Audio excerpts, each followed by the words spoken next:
Welcome students last time हमने first unit number system finish किया था। आज पॉलिनोमियल से शुरू करेंगे, ये सेकंड यूनिट है। तो सबसे पहले कुछ जनरल कॉन्सेप्ट्स हैं जिनका आपको नॉलेज होना चाहिए। इसमें सबसे पहले आएगा वेरिएबल क्या होता है, कांस्टेंट क्या होता है, कोफिशिएंट क्या होता है। तो इन तीन टर्म्स को समझने के लिए हम ये इक्वेशन कंसिडर करते हैं 4x + 3y - 6 = 0।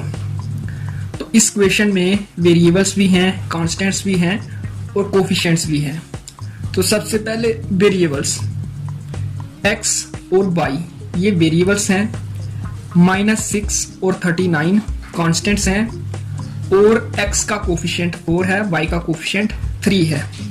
तो वेरिएबल्स क्या होते हैं जिनकी वैल्यू हमें पता नहीं होती। x और y की वैल्यू कुछ भी हो सकता है, x1 भी हो सकता है, 2 भी हो सकता है, ऐसे ही y3 भी हो सकता है, 5 भी हो सकता है। जब हम इस क्वेश्चन को सॉल्व करें तो x और y की वैल्यू हमारे पास आती है। तो जिसकी वैल्यू पता ना हो उसको बोलते हैं वेरिएबल। तो ये दो ही वेरिएबल्स हैं, बाकी 4 क्या होता है हमें पता है, -6 कौन सा नंबर है, कहाँ होता है नंबर लाइन पे हमें पता है, इनकी वैल्यू फिक्स है। तो -6 और 39 ये है कांस्टेंट टर्म्स इस इक्वेशन में। और कोफिशिएंट जो वेरिएबल से पहले नंबर हो उसको बोलते हैं वेरिएबल का कोफिशिएंट। वेरिएबल के साथ जो number, whole number, rational number, irrational number, ये कुछ भी हो सकता है कोफिशिएंट। तो जैसे x का कोफिशिएंट 4 है, वेरिएबल से पहले जो मल्टीप्लाई हुआ होता है नंबर वो उसका कोफिशिएंट होता है। y वेरिएबल है तो इससे इसका कोफिशिएंट 3 है क्योंकि 3 y के साथ मल्टीप्लाई हुआ है। तो ये है वेरिएबल्स, कांस्टेंट्स और कोफिशिएंट्स। कांस्टेंट टर्म्स के साथ वेरिएबल नहीं होता, ये इंडिपेंडेंट टर्म्स होती हैं, इनके साथ वेरिएबल्स की मल्टीप्लिकेशन नहीं होती। -6 इसके साथ ना x लगा है ना y, इसलिए ये कांस्टेंट है। इसी तरह से 39। नेक्स्ट कंसेप्ट है पॉलिनोमियल्स इन वन वेरिएबल। वेरिएबल आपको पता चल गया, तो वन वेरिएबल मतलब एक ही वेरिएबल होगा। जैसे हमने इस क्वेश्चन को कंसिडर किया, इसमें दो वेरिएबल्स हैं x और y। जिस क्वेश्चन में एक ही वेरिएबल हो, चाहे x हो चाहे y हो, वेरिएबल z भी हो सकता है और भी हम t, q कुछ भी नाम दे सकते हैं। तो ये एग्जांपल्स हैं इन वन वेरिएबल्स पॉलिनोमियल्स। इस पॉलिनोमियल में पहली टर्म है 4x⁴, दूसरी है 9x³, तीसरी है -2x² और चौथी है x। 4 टर्म्स हैं इस पॉलिनोमियल में और वेरिएबल x ही है। जहां भी x है, जहां भी x है, एक ही वेरिएबल है। जो सेकंड लिखा है पॉलिनोमियल, इसमें भी एक ही वेरिएबल है। थर्ड में भी एक ही वेरिएबल है, थर्ड में y है वेरिएबल। तो जिस पॉलिनोमियल में एक ही वेरिएबल हो उसको हम बोलते हैं पॉलिनोमियल इन वन वेरिएबल। और पॉलिनोमियल के लिए एक नेसेसरी कंडीशन होती है कि exponent of variable should be whole number in a polynomial. तो वेरिएबल की एक्सपोनेंट होल नंबर होनी चाहिए। जैसे पहली टर्म की एक्सपोनेंट 4 है, फिर 3 है, फिर 2 है, फिर 1 है। 4, 3, 2, 1 चारों ये होल नंबर्स हैं। जहां एक ही टर्म में वेरिएबल है 3x² और जहां x की जो एक्सपोनेंट है वो 2 है, ये भी होल नंबर है। जहां y की पावर 3 होल नंबर है, y की पावर 2 होल नंबर है, y की पावर कुछ नहीं है तो 1 होल नंबर है। ये कांस्टेंट टर्म है। यहाँ हम लिख सकते हैं -9/0 क्योंकि anything raise to power 0 is 1, 9 × 1 9। तो कांस्टेंट को हम -9/0 लिख सकते हैं क्योंकि y⁻0 होता है 1।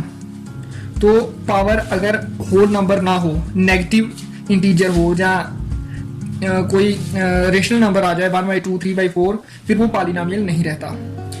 तो ये आपने नोट ध्यान से देख लेना है, exponent of variable should be whole number in a polynomial. Third concept है degree of polynomial. The highest power of variable in the polynomial is known as its degree. जो सबसे बड़ी पावर हो वेरिएबल की पॉलिनोमियल में वो उसकी degree कहलाता है। जैसे ये 3 एग्जांपल्स हैं। पहला जो पॉलिनोमियल है इसमें सबसे बड़ी पावर x की 4 है, तो इसलिए इस पॉलिनोमियल की डिग्री कोई पूछे तो हम बोलेंगे 4। जहां x की पावर सबसे बड़ी वो है 2, तो इसलिए इस पॉलिनोमियल की डिग्री 2 है। जहां x की सबसे बड़ी पावर x नहीं, सॉरी ये y में है वेरिएबल पॉलिनोमियल, तो जहां y की सबसे बड़ी पावर है 3, इसलिए इस पॉलिनोमियल की डिग्री होगी 3। तो ये है डिग्री का कंसेप्ट। सबसे बड़ी पावर वेरिएबल की जो पॉलिनोमियल में हो वो उसकी डिग्री कहलाती है।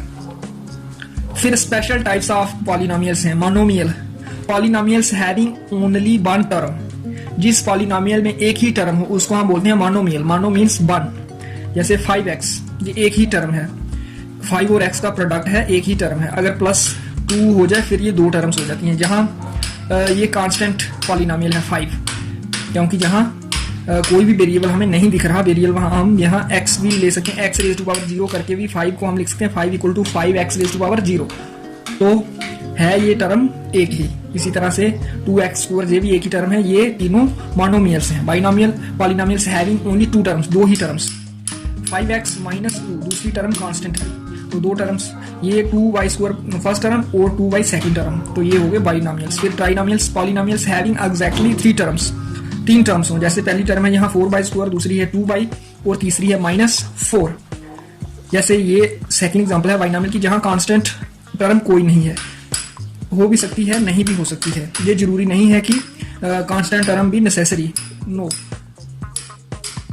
फिर फोर्थ है स्पेशल टाइप पॉलिनोमियल की constant polynomial have one constant term only, एक ही टर्म होती है और वो कांस्टेंट। जैसे -6 एक कांस्टेंट टर्म है, -√2 कांस्टेंट टर्म है, तो ये कांस्टेंट पॉलिनोमियल्स हो गए। फिर zero polynomial, constant zero is known as zero polynomial. Zero को हम जीरो पॉलिनोमियल बोलते हैं। और जीरो जैसे 0x², ये भी इक्वल टू 0 ही है। जीरो किसी चीज के साथ मल्टीप्लाई हो तो वो 0 होता है, इसलिए ये जीरो पॉलिनोमियल है। 0x³ ये भी 0 ही है, तो ये होता है जीरो पॉलिनोमियल।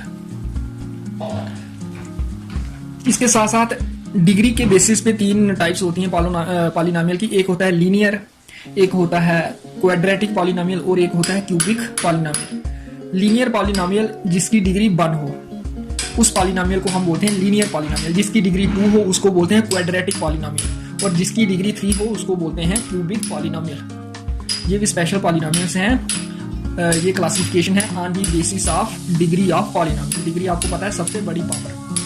जिस पॉलिनोमियल में सबसे बड़ी पावर 1 हो वो लीनियर होता है, जिसमें सबसे बड़ी पावर 2 हो वो क्वाड्रेटिक, और जिसमें सबसे बड़ी पावर 3 हो तो वो क्यूबिक। ये कुछ जनरल कंसेप्ट्स हैं जो हमें चाहिए इस चैप्टर को करने के लिए। इनको अच्छे से लिख लेना और अच्छे से लर्न कर लेना।